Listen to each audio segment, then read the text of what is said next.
Well, can you walk us through how ranked choice voting works and how it differs from our current voting process? Yeah, so with ranked choice voting, you're able to register your preferences in order of preference. So 1, 2, and 3, and we rank things in our daily life, whether it's ice cream or which gas station you like to get your gas from.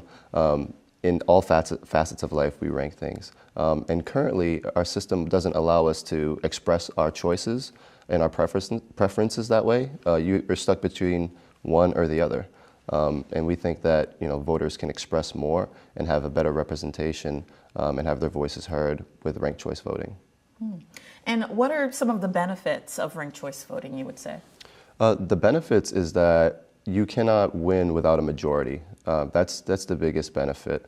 Oftentimes you see candidates win elections with 20%, 30% of the vote. And this will happen when you have a crowded field. And let's say, the majority of voters actually don't support that. Well, you end up with what the 30% wanted. So you're not able to divide and conquer. You're not allowed to gatekeep.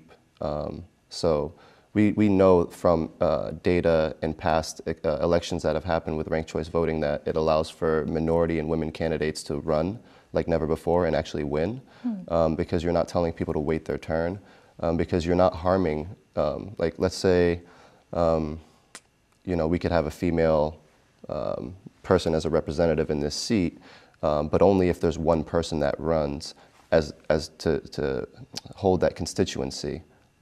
But if there's 2 or 3, that vote will be split, and then it'll go to something else. With ranked choice voting, all 3 women can run.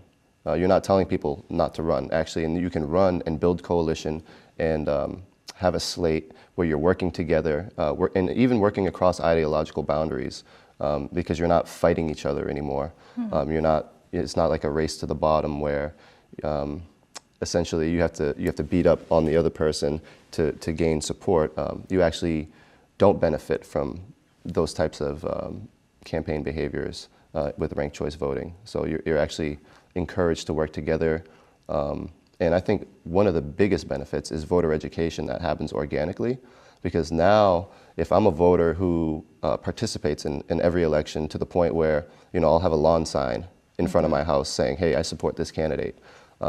Well, another campaign isn't going to mark me off and say, hey, let's go to the next house, this person's supporting another person. They're going to beeline for that door because they know, hey, here's a person who's engaged. They're learning about the candidates. They support a candidate. Perhaps I can learn why this voter is supporting this candidate and see if I can get that number 2 vote. So you're still working for that support down the line. Okay, yeah. Excellent. And in terms of other cities that are currently employing ranked choice voting, Cambridge is one of the cities, and they've been doing it for, I think they're one of the longest running cities who've been implementing it. Can you talk about what you've learned from their example and what things you would like to implement in Boston? So they've been using it the longest, and just to go into a little bit of the history with Cambridge, ranked choice voting used to be sort of, I don't want to say the norm, but it was more regular throughout the United States, and this is like back in the 50s, around like when the Red Scare was happening. And what happened with ranked choice voting is that it worked so well that in certain areas, certain cities, you had sort of socialist, communist kind of folks from the workers' parties, union folks, actually running and winning elections, which to the powerful elite, they're like, oh my goodness, you had people of color, black people, winning seats back in this era. And they wholesale just ran a sort of a fear-mongering campaign on ranked choice voting and got rid of it. They actually used it in more places than just Cambridge and Massachusetts prior to that, but then Cambridge, they actually sued all the way to the Massachusetts State Supreme Judicial Court to be able to keep their local control of how they run their elections, and they wanted to use ranked choice voting, so they've been using it ever since then. And it hasn't changed much from since then when they first instituted it. And the model that they currently use, it's an all-at-large council. They have 9 seats. So it does make it a bit complicated when you have, and I wouldn't say complicated, but it does, it's a lot to look at on a sheet of paper, right? Right. Where you have to rank 9 individuals, and then on that same sheet of paper is all the individuals who ran. So sometimes Cambridge City Council elections will have 20 candidates plus. Wow. So just imagine what that ballot looks like, and why voters were very keen to ask me about how our proposal would differ from that. And the biggest way that it differs is that we don't have an all-at-large system. We have district seats, which are single winner, and then our multi-winner seat is our at-large seat, which is 4. So you're never going to be ranking more than 4 people in any given election for the municipal ranked choice voting proposal that we have. All right, and 4 seems a lot more digestible. Yes, yes. So in November 2020, over 50% of Massachusetts voters, unfortunately, they voted against ranked choice voting on the ballot 2 question, but over 60% of Boston voters voted in favor of it. How is ranked choice Boston hoping to move it forward here in the city, given the support? Yeah, so we look at that as a mandate. So we look at the election data. During the campaign in 2020, we actually collected voter data with volunteers. So we started with a list of about 5,000 folks who are already in our database of folks that we've contacted previously in 2020. And then working with the list of not coalition partners, but community organizations who had expressed support in 2020 and building from there.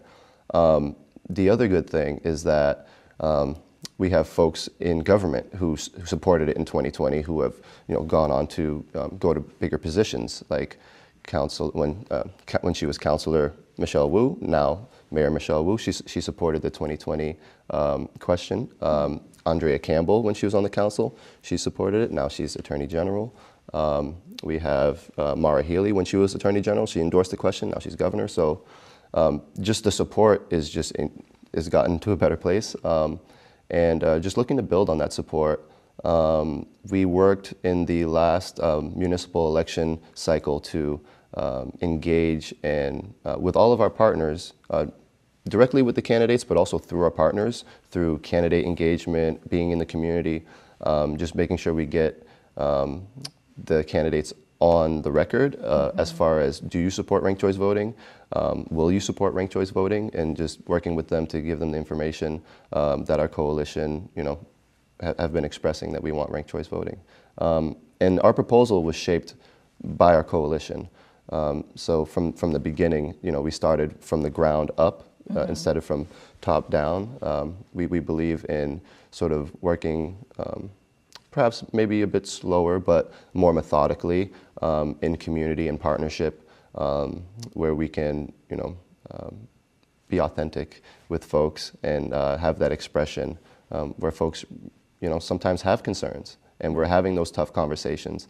And sometimes it's, going back to the same person 2 or 3 times and just explaining and actually we've had a lot of success with that, just through consistent, gentle pressure, just educating folks, just being present in community, and willing to share, learn, listen, more importantly, right? Listen, because sometimes I, have to be quiet.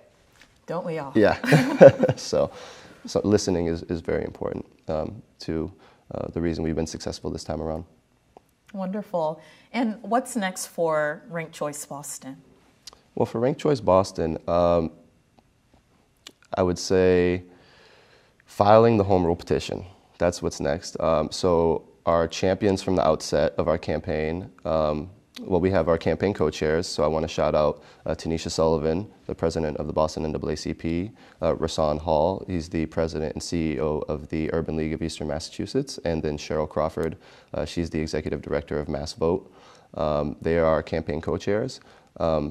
And our champions on the council from the outset have been when she was councilor, Louis Jean, but now council president, Rutzi Louis Jean, as well as Julia Mejia. And they both spoke at our rally when we launched our campaign back in August, and have been enthusiastically supporting it.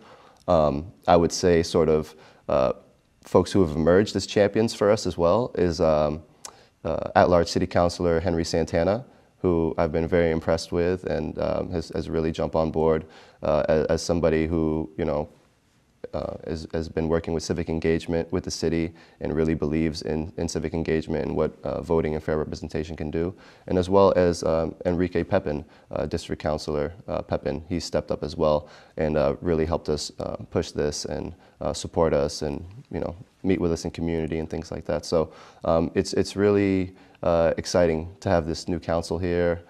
Supporting. We had a lot of support on the previous council, but on this new council, the support has increased.